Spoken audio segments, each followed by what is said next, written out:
Otra energía secundaria que las tenemos siempre visibles son, por ejemplo, el gas de uso doméstico, la gasolina, que han sido procesadas y ya no llegan a nosotros como un tipo de energía. Vamos a diferenciarlas. Aquí entramos ya en los tipos de energía. Respecto a la energía solar, podemos hablar, más bien podemos decir, de energías primarias tenemos dos grandes grupos. El primero son las energías renovables. ¿Qué quiere decir? Que una vez que nosotros las utilizamos, automáticamente siguen generándose en la naturaleza de una forma prácticamente infinita. Por ejemplo, la primera es la energía eólica, la que nosotros estamos, cuando sopla el viento, cuando corre el viento, cuando nosotros podemos, no sé, sentir el viento en nuestros rostros. Esa es una energía que la podemos utilizar y es la energía eólica. Luego vamos a ver cómo se explota. Luego la energía solar, justamente la energía que nos viene del sol, que es nuestra fuente primaria de energía. Luego hablamos del río mismo, le llega a empujar a ese barco, puede ser un barco de papel, o si tenemos ya grandes buques, estos espacios de papel, esos espacios se mueven gracias a la energía hidráulica. Tenemos la energía de la biomasa. Nosotros cuando ingerimos alimentos, cuando comemos una manzana, cuando comemos cualquier producto que ha sido producido por la tierra, estamos ingiriendo energía de biomasa. Tenemos luego la energía geotérmica, que es la energía del calor de la tierra, la vamos a ver luego. Estas son las energías renovables, que significa que continuamente en nuestra naturaleza están generándose y su uso no las agota. Vamos a hablar de las energías no renovables, que son básicamente las que nosotros al utilizarlo cada vez va quedando menos. Cuando utilizamos el carbón, nosotros estamos consumiendo. El carbón se genera muy lentamente en la naturaleza y nosotros vamos a irlo consumiendo e irlo agotando. La energía nuclear, hay una cantidad finita de uranio o plutonio en el mundo y nosotros al irlo consumiendo cada vez queda menos en el mundo. El petróleo, creo que todos lo entendemos, se demora millones de años en producirse, entonces nosotros al irlo consumiendo cada vez queda menos en el mundo. Y por último, el gas natural que está asociado con el petróleo. Estas fuentes de energía primarias tienen que ser transformadas. Como nosotros no las podemos utilizar directamente, tienen que ser procesadas para que nosotros las podamos usar. La energía solar con un panel fotovoltaico, la energía eólica con unos aerogeneradores, la energía hídrica o hidráulica con una represa hidroeléctrica, la energía nuclear en una central nuclear, la de biomasa puede ser nosotros una planta de biocombustibles y todas las otras energías podemos transformarlas ya sea en electricidad, en gas, en calor, ¿sí? O en otros combustibles. Y luego sí las utilizaremos en nuestra casa para mover nuestros coches, en la industria, en la agricultura o en el comercio. Hablábamos de las energías primarias, son las que acabamos de mencionar, y justamente son estas las que nosotros aprovechamos. Todos los años vamos consumiendo más energía. ¿Qué significa? Aumenta la población, hay más personas en el mundo, consumimos más. Pero también nosotros cuando vamos mejorando nuestro nivel de vida, cada vez vamos consumiendo más. En los últimos 35 años hemos duplicado nuestro consumo. ¿Qué quiere decir? Que si hace 35 años nosotros consumíamos, no sé, una tonelada de petróleo, el planeta ahora consume 2, es el doble, se van duplicando. ¿Qué energía se consumen? Nosotros hablamos de la electricidad como un tipo de energía que no deja residuos. Y esa es una pregunta interesante. ¿Por qué no deja residuos? Porque la electricidad, al ser un campo que ha sido generado, o sea, alterar a los electrones que nosotros tenemos en los átomos, y al haber esta circulación, cuando se consume, no deja residuos. Cuando nosotros quemamos madera, generalmente nos queda ceniza o humo. Cuando nosotros consumimos cualquier producto orgánico, siempre nos queda algún residuo, ¿no es cierto? Al consumir electricidad no existe residuos, por ello es un gran beneficio. Existe transformar la electricidad en luz, la podemos transformar en calor, la podemos transformar en movimiento, ¿sí? Y no hay ningún tipo de consumo. Por eso es una de las energías que más la utilizamos, porque justamente podemos transformarla de cualquier energía primaria, la transformamos en energía eléctrica que puede ser transportada y fácilmente controlada, y lo vemos. ¿Cómo llega la energía eléctrica a nuestras casas? Es importante anotar que hay tres etapas súper importantes. La etapa de generar la energía, la etapa de transmitir la energía por los conductores, los cables, y por último, la del uso. Cuando nosotros transformamos cualquier fuente de energía, se llama generación. Transformamos una energía primaria que está en la naturaleza, la transformamos en energía eléctrica. Esta energía eléctrica es transportada por estos conductores que ustedes cuando salen de la ciudad los pueden ver, unas torres muy grandes que están en las partes externas y llevan unos conductores, unos cables que van por grandes distancias. Esta energía llega cerca de las ciudades y en las ciudades se comienza a distribuir y nuevamente por cables que pueden estar aéreos o subterráneos llega a nuestras casas para que nosotros las utilicemos. Estas fuentes de energía primarias pueden ser de cualquier tipo, pueden ser energía solar, energía eólica, pero todas se transforman en energía eléctrica que es fácilmente utilizable. ¿Cómo se utiliza la energía? Nosotros la utilizamos más o menos a nivel mundial. La energía residencial, el consumo de las casas, representa entre 20 y un 30% del total de energía eléctrica que se consume en el mundo. O sea, eso quiere decir que si nosotros en el mundo hubiera 4 personas, ¿sí? Prácticamente una de esas 4 personas lo consumiría en su casa y el resto se consumiría ya sea en transporte, en el sector industrial, la otra mitad, y con ello nosotros podríamos distribuir estos consumos energéticos. Ahora, existen distintas fuentes para nosotros obtener energía. Una fuente es la fuente térmica. ¿En qué consiste? Tomamos el combustible o la energía que nosotros tengamos primaria, combustible, petróleo, madera, gas, y lo que hacemos es quemarlo, combustionarlo. Este combustible lo que hace es pasarle esa energía química que tenía la madera a energía calórica, que es el calor.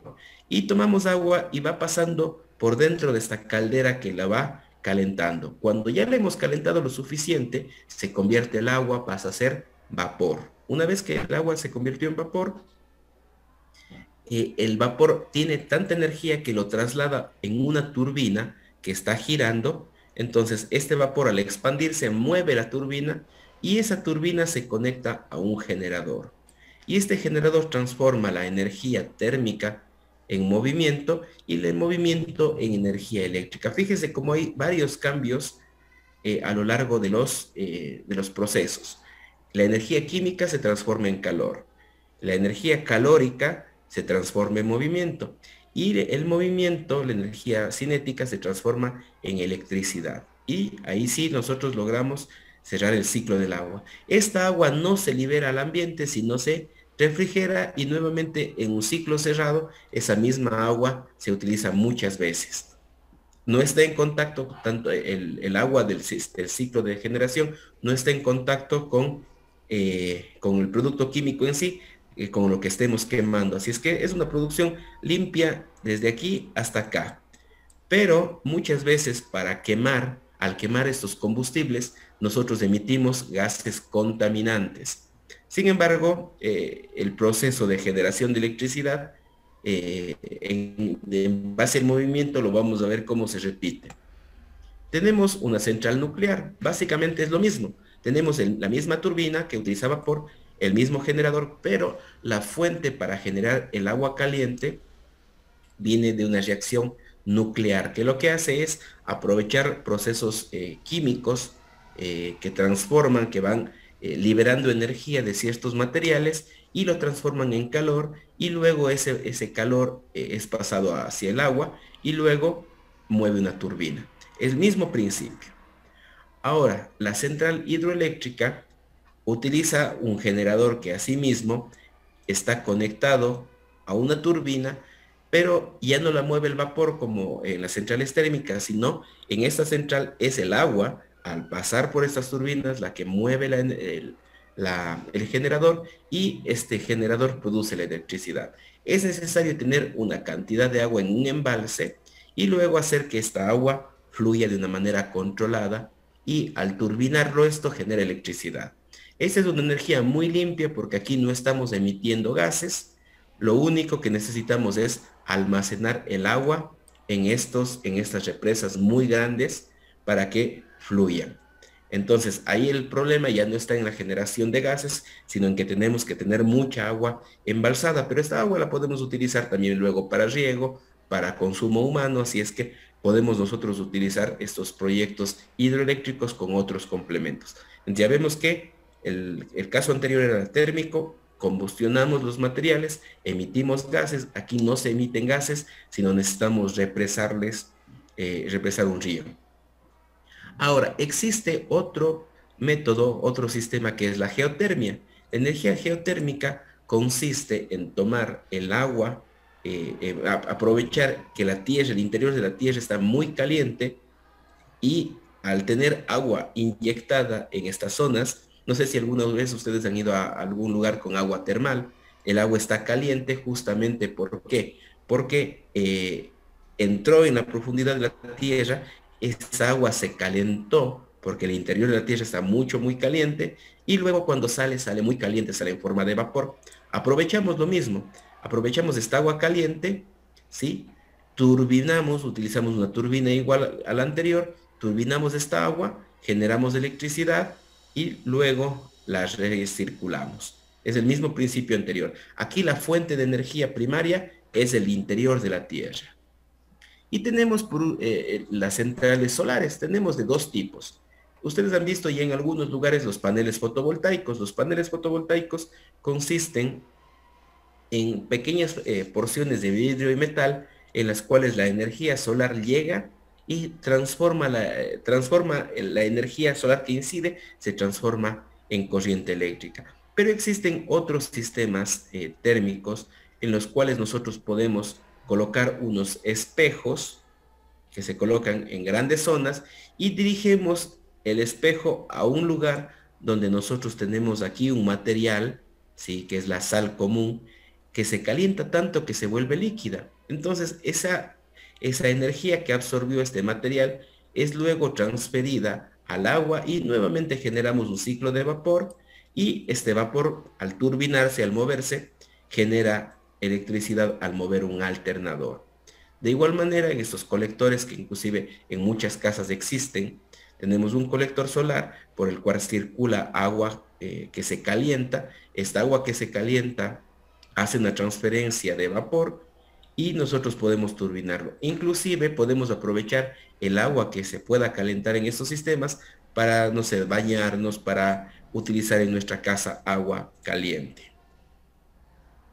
Los paneles fotovoltaicos, como les indicaba, la luz incide en este panel y aquí produce un fenómeno fotoeléctrico, un fenómeno que lo que hace es convertir la luz, que significa foto, en electricidad. Estos paneles son los que se instalan en todo el mundo, los utilizamos para cargar nuestros teléfonos, podemos colocar muchos en el techo de nuestra casa y con ellos generar electricidad. Luego tenemos las centrales eólicas. ¿En qué consisten? Son grandes aspas que lo que hacen es el viento los impacta, hace que esta aspa gire, y este giro lo que produce es que el generador con este movimiento produzca electricidad. Fíjense que en todas las generaciones que hemos hablado, menos en esta fotoeléctrica, siempre existe una turbina o algo que se mueve y que es generado electricidad a raíz de esto. Existen unas centrales mareomotrices, no sé si ustedes tengan cerca el mar, lo que usa es unos flotadores que conforme se mueven las olas, aprovechamos esos movimientos de los flotadores para generar electricidad al mover unos generadores muy grandes. ¿Ya? Les resumo. La generación aprovecha cualquier tipo de fuente de energía que tengamos lejos de las ciudades. Generalmente la generación se realiza fuera de la ciudad, se realiza en un lugar donde tengamos y exista, no sé, petróleo, donde exista carbón, donde exista una gran represa hidroeléctrica. Luego es transportada la energía por grandes distancias, por grandes estructuras y llega cerca de nuestras ciudades. En una ciudad, cuando ya llegamos cerca de las ciudades, lo que nos importa es bajar el nivel de voltaje, de tensión, y luego eso ya distribuirlo hacia nuestras casas. Estas líneas de transmisión tienen esta estructura, son estructuras muy altas, de 30, 40, 50 metros de alto, por las que van estos conductores, estos cables que tenemos aquí. Por allí circula la corriente eléctrica que está yendo desde la fuente hacia donde la consumimos. Es importante que nosotros consideremos dos cosas. Uno, usar la energía de forma responsable. ¿Qué significa? Usarla cuando la necesitamos de verdad. ¿Qué pasa si yo durante todo el día tengo encendidas las luces de mi casa, inclusive cuando hay luz solar? Estoy desperdiciando energía. Aparte que le cuesta la energía, lo que nosotros tenemos que hacer, pensar es que estamos quemando combustibles, que estamos utilizando un recurso que se está acabando. Y en segundo lugar, ser eficientes. Hay equipos que son más eficientes que otros. Por ejemplo, si yo uso responsablemente el aire acondicionado o la calefacción, ¿sí? Si yo bajo 1 grado cuando hace calor o subo 1 grado cuando hace frío, estoy consumiendo 8% más de energía, ¿sí? Con ese equipo. Un solo grado de diferencia que a veces ni siquiera lo percibimos nosotros. Y la eficiencia energética es utilizar menos energía para el mismo fin. Por ejemplo, yo puedo tener una lámpara incandescente de 100 vatios que ilumina exactamente igual que una lámpara LED de 12 vatios que consume 7 veces menos. Ambas hacen el mismo trabajo, únicamente que la una consume 100 y la otra consume 12. Hay 7 veces diferencia. Por eso ustedes pueden fijarse en los electrodomésticos, existen unas marquitas de colores que les dicen cuán eficiente es su equipo. Ahora podrían ir a ver una refrigeración, una computadora, un refrigerador, un freezer, un congelador y ver si es que tiene esta etiqueta de eficiencia. Mientras más verde sea el consumo o el equipo, más eficiente es. Eso quiere decir que si yo veo dos equipos iguales y el uno es un equipo A y el otro es un equipo C, yo sé que el equipo A consume mucho menos. Hacen el mismo trabajo, únicamente que el equipo C es mucho más eficiente, usa mejor la energía. Nosotros tenemos múltiples formas de verle a la energía eléctrica. Nosotros tenemos que ser súper eficientes al utilizarla. Cuando, por ejemplo, abrimos la refrigeradora y dejamos la puerta abierta, ¿qué está haciendo? El calor del ambiente está entrando en la refrigeradora y el equipo tendrá que trabajar más tiempo para que nosotros, para enfriarlo. Igual, ser eficientes en nuestras casas, en nuestros lugares de trabajo, en nuestros lugares de estudio, es la razón por la cual la electricidad es tan importante.